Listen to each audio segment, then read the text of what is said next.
Welcome to the Rapid Wrestling Recap. I'm Kyle Klingman of the National Wrestling Hall of Fame Dan Gable Museum, along with Andy Hamilton of Trackwrestling.com. We're at the National Wrestling Hall of Fame Dan Gable Museum right here in the Dan Gable Teaching Center. Love this mat behind us because any D1 champion that comes to the Gable Museum gets to sign this. A lot of great stories, a lot of great history here.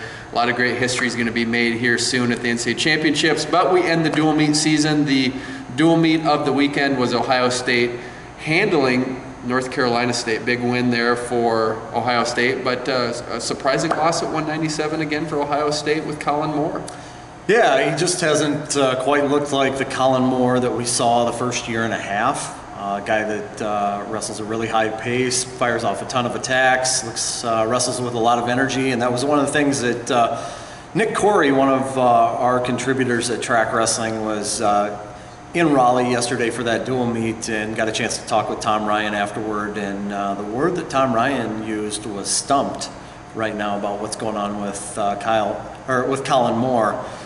So that will be one of the interesting storylines to follow in March. Can Ohio State figure out what the problem is there? Can they get it solved? Can they get Colin Moore back on track and wrestle the way that he was early in his career and the way he was going last year when he finished third, and certainly the first half of this season when he was undefeated and on top of the 197-pound rankings.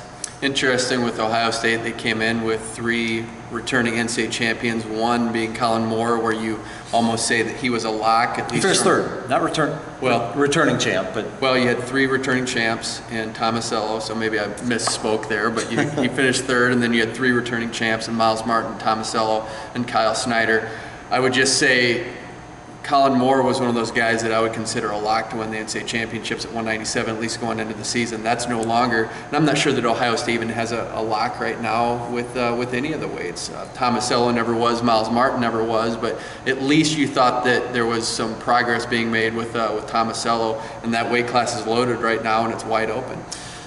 Yeah, we talked about this I think a week ago a little bit, where they were, or maybe it was on our podcast that we did last week, where they had stretched it out in the team rankings, in the track wrestling team rankings, out to like 24 and a half points at one point over Penn State. And then both teams have kind of gone the other way since then. Penn State has gained, Ohio State has lost some points, Penn State has passed the Buckeyes. It's going to be interesting to see what the rankings look like this week, because Joey McKenna is going to make a climb at 141 after winning that match with Kevin Jack. But to your point, yeah, I don't think that Ohio State has any locks at this point, but I do think that they're pretty strong at 9 weights right now, and Tashawn Campbell, if they can get him straightened out. I know looks like he's been battling a knee issue. That knee is heavily taped and maybe not moving as well as he was early in the year, but certainly still a hammer on top, and you got to think the Buckeyes are going to score points at 10 weights, and a lot of points at several of them. So it's shaping up to be a really fun March, not just for the NCAA championships, but definitely the Big Ten championships when you get Penn State, Ohio State, Michigan, Iowa, so on and so forth. Rutgers having some top individuals. We're going to, see one of the most competitive Big Ten championships I think that we've ever seen this year. Well, for Ohio State, is it possibly good that there is no locks? It keeps those guys hungry, and nobody, including Kyle Snyder, is a lock to win the NCAA championships. That could be ultimately a good thing for the Buckeyes. Well, I think what you're seeing right now is maybe they hit a little bit of a peak early in the year, and they certainly haven't been wrestling their best in the last 2 or 3 weeks, and maybe now you're seeing signs of it coming back together. We mentioned Colin Moore at the beginning, but they dropped only 2 matches in that dual meet. North Carolina State has a heck of a dual meet team, and you got to be happy with McKenna in the way that he came out and attacked from the opening whistle, controlled things against Kevin Jack. Miles Martin found a way to put that match away at 184 pounds, a 2 versus 3 match against Pete Renda. I think there were a lot of positives that came out of that dual meet, and again, I think Ohio State seems to be heading on an upward trajectory again. Penn State, a good situation right now, beat Buffalo 55-0. Not much you can say about that. 11-second pin at 184 for Bo Nickel.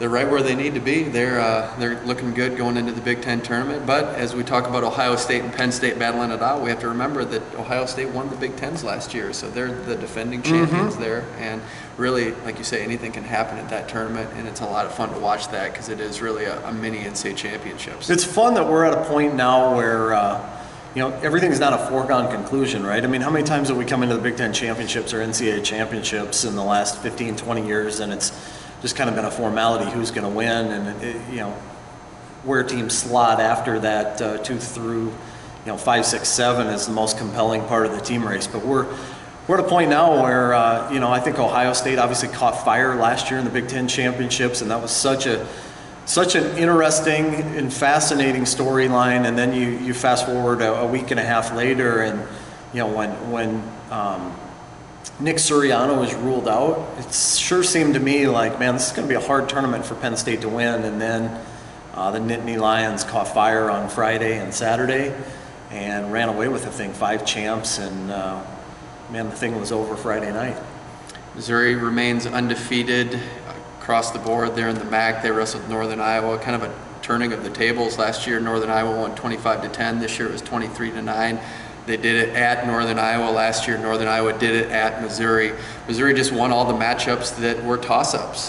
That bottom line, if it goes the other way for Northern Iowa, which they did last year, it goes in Northern Iowa's favor. But there's just some quality guys for Missouri that are going to be tough outs at the NCAA championships. Yeah, absolutely. And we've talked throughout the year about just their strength 1 through 10 as a dual meet team. And it felt to me like coming into the dual meet on Saturday, like Northern Iowa to have a chance was going to have to win, 41, 49, potentially pull out an upset at 74, at least get a couple of those, and Missouri slammed the door in all 3 of those matches.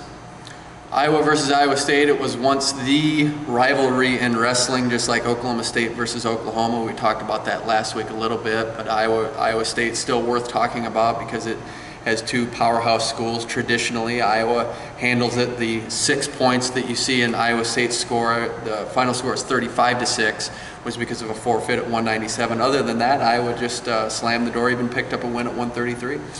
Yeah, that to me was the most interesting thing of the dual meet was seeing how quickly that match at 133 changed and flipped in the other direction. I mean, Marcus Simmons comes out and gets a takedown and 4 backs in the first period, lots of riding time, goes up 7-0 in the second, and then all of a sudden everything's going in Paul Glynn's favor from that point forward with a takedown, cradle, 4 near fall, takedown and right out in the third period, and that really kind of set the tone for the dual meet. I mean, it kind of carried over into 141 where you felt like, at least I felt like, if Iowa State's going to get a win in this duel, probably 141 is one of their best shots with Ian Parker, having such a tremendous freshman season, and especially since he moved up to 141 pounds. He knocks off Dean Heil, the 2-time national champ, about 3 weeks ago, and then sat out while dealing with, I think, a knee injury, and he comes back from that and didn't look like the guy that we saw pre-injury. He got major decision by Vince Turk, and I think, Iowa State only had 1 takedown in the entire dual meet, if I'm not mistaken. Yeah, I'd have to think about that. 33, like Marcus Simmons, right? Yeah, I think there might have been one other off the top of my head, but can't remember where it was right now. I kind of tried to keep track of that, but can't remember. Iowa does have some decisions on what they're going to do at 141 and 174. I think there was Vince Turk certainly made a case that he's the guy for the Big Ten. He would be my prediction on who he's going to wrestle at the Big Tens. 174, a little bit different with Caleb Young and Joey Gunther, but I'm picking Gunther there as the guy. We'll see what Tom Brands does, and he said he has to make a decision pretty quick. Yeah, it's been interesting. I can't think of the last time that Iowa had 3 lineup decisions that dragged on into the second semester, right? I mean, with 33, it looks like Paul Glynn's really nailed that down since Midlands, I think, and but 41 and 74 have been a little bit of a revolving door. Carter Happel put himself back in the conversation here with the pin against Tommy Thorne in the dual meet. Wrestled a terrific match in that duel, but I think you're on the right track. I think they're leaning Turk and Gunther there. That would be my guess as well, but it's certainly, I don't think, been nailed down to this point.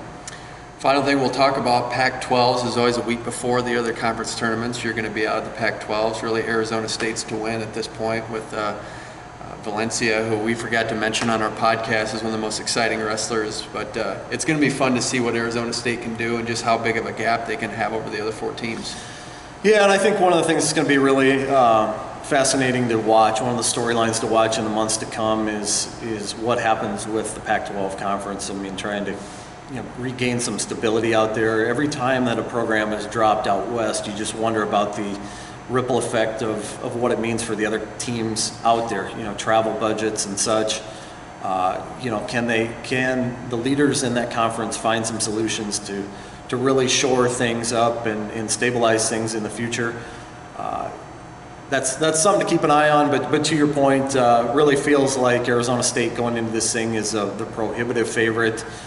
Zeke Jones and company down there, cracking the top 10s. Zahid Valencia, Jason Surtz is making a comeback this year when it looked like a year ago his career was over, and then he gets the opportunity. The NCAA grants him the extra year, and he comes into the season and having to battle for a lineup position again, which I'm not sure we've ever really seen an NCAA champion's career play out this way. He wins a title as a freshman, and then goes through some hardships off the mat, has to change schools, resurfaces, and looks like he's winning a lineup spot again. And he's not going to be an easy out in the postseason either. I mean, a guy that's really hard to score on. And so, Pac-12s be fun. It's interesting that it's the only, that they go a week earlier than everybody else. Yeah. Gives them their own platform a little bit, but hopefully in the years to come we see some more competition in that league and some other teams step up and challenge for the team title there.